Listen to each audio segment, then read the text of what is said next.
Yon mga kasulid, what's up? Welcome back sa aking channel.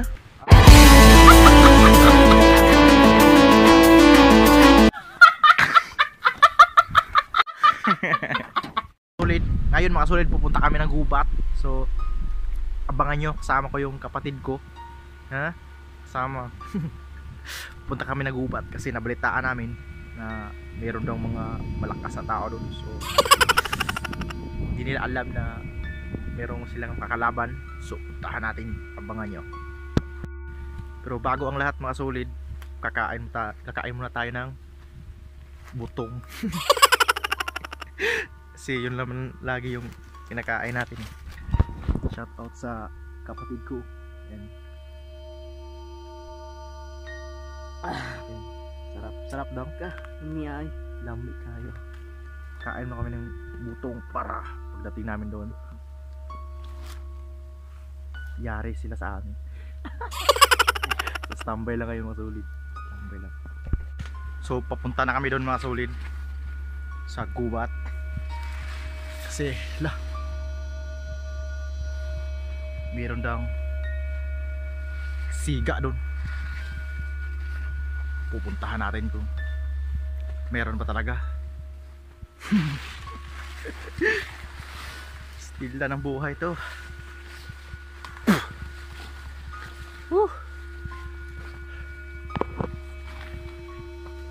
Right. Pero kailangan mo natin gumawa ng panlaban sa kanila dahil meron daw silang mga armas. Yan, shout out sa kapatid ko nasa likod. So gagawa muna kami ng aming sandata dito. Meron tayong panlaban.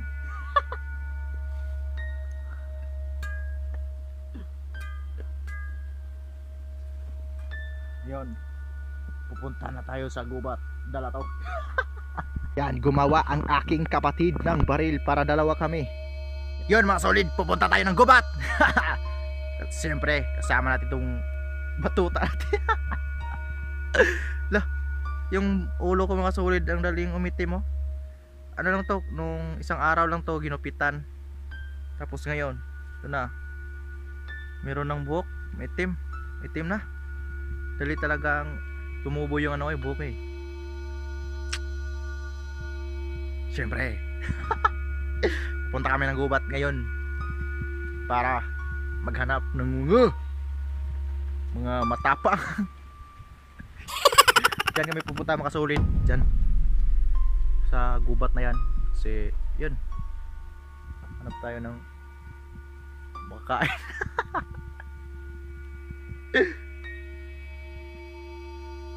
Bilisan mo dong, baka mahuli tayo ng mga kalaban. Hirap kumita ng pera. Diyan kami pupunta mga kasolid. Diyan sa ilalim na yan pupunta kami dyan. Titingin-tingin lang tayo sa mga paligid. Kasi noon talaga marami ahas talaga dito. Pero may panlaban tayo. Yan, lingatong. Dito tayo. Oh, yan.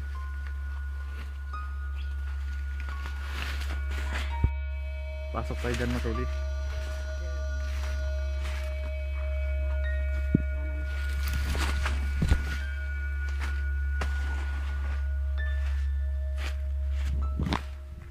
Pag pumasok kayo dito,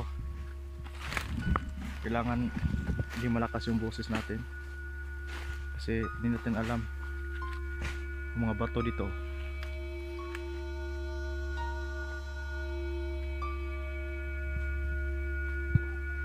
Yan.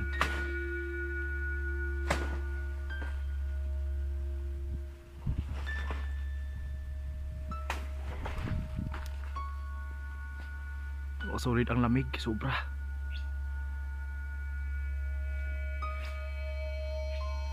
Lamig ng ubat. Dito na tayo sa loob. ng gubat. Kasi dito maraming ahas dito talaga. Noon andito pa ako sama yung kapatid ko, maraming ahas talaga. So dahan-dahan lang tayo sa paglalakad natin kasi baka maapakan natin o anong mangyari. Pero meron naman tayong panlaban. Yan. Ito yung pinakamalakas na sandata ko.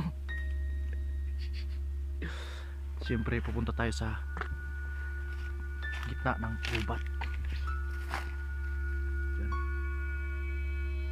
Dahil dito masulit yan. Yan nagtatago yung mga dyan yung tirahan ng mga ahas. Pero wag nating galawin kasi matuklaw tayo. Walang panlaban ang unggoy sa ahas. Yan. Ba? Yan. Ito yung gubat dito sa amin. Yan. Saka dun. Yan. So yan mga solid oh. Yung kapatid ko nagdala ng itak in case of emergency, may mabubuno tayo. May mga ibon na may huni ng mga ibon. Grabe.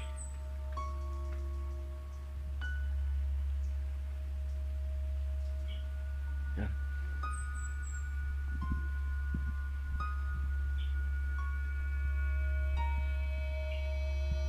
To. Pwede yung pantali mga solid. Yan, pwede yung pantali. Nakatakot mga solid. Lalo na pag gabi ka pumunta dito, wag na lang. Kasi nakatakot talaga, bro, bra.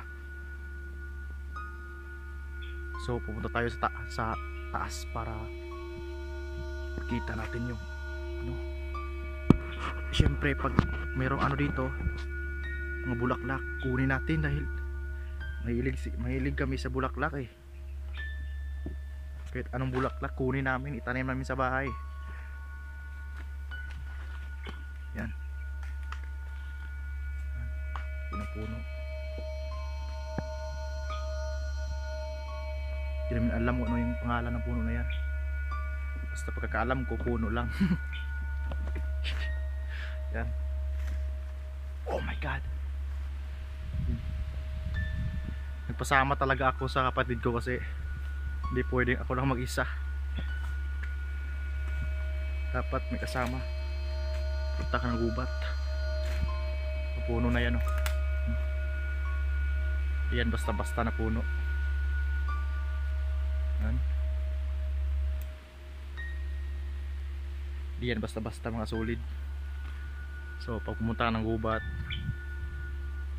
huwag kang maingay masyado. Huwag mo lakasan yung boses mo. Kasi kami, naniwala kami sa mga matatanda na sinasabi sa amin na pag pumunta kayo ng gubat, huwag kayong masyadong maingay. Kasi hindi lang tayo yung naninirahan dito sa mundo. So mag-ingat tayo mga solid sa ginagalawan natin kahit saan man tayo. Lamig ng ulo ko, still lamig dito sa ano eh, sa ilalim ng gubat yan. Yung puno na yan mga solid oh. Kita ko sa inyo yung puno na yan oh. Ba?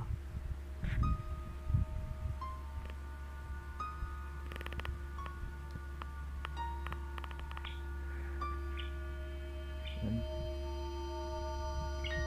Tinding puro yan. Doon yung kapatid ko. Yan. So akyat kami doon mga solid. So stay tuned lang kayo dyan kasi baka matuklaw din kayo ng ahas pag umalis kayo. Yan. Pupunta tayo doon dyan banda. Yan. Hanap tayo ng mga kababalagan.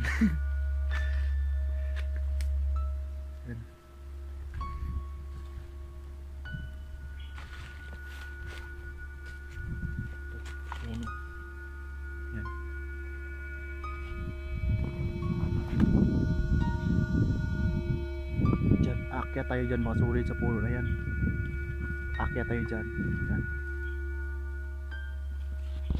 Dum. Boleh?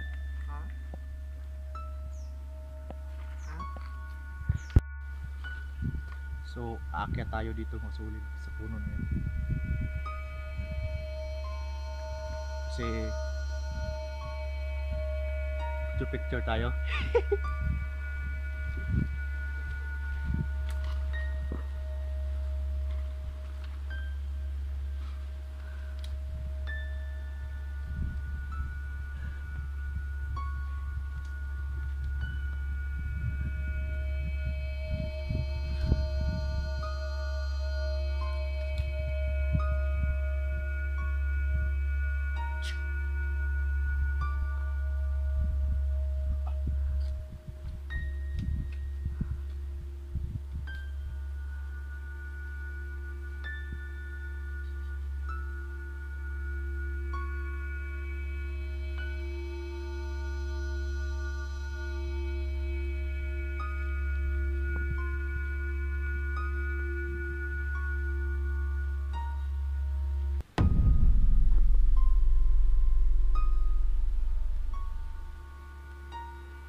Yun mga solid. Siyempre na makita tayo sa puno, tapos bumaba na tayo. Yan. Uuwi na kami kasi nakakatakot eh. Yung pag-akyat ko sa puno, hindi ko na punta talaga sa taas kasi mayroong bubuyog doon, patay. Mayroong bubuyog. Baka tumaba tayo, magkagat tayo ng bubuyog. So mga solid, uuwi na kami, pero hindi namin alam kung saan yung lusutan nito, yung daanan palabas kasi laki ng gubat na to. So hahanapin muna namin saan yung palabas kasi baka naligaw kami dito. Sikat muna natin mga solid kasi hanapin muna namin. Sa wakas mga solid, nakita namin yung labasan. Yan, dyan pala kami lumabas.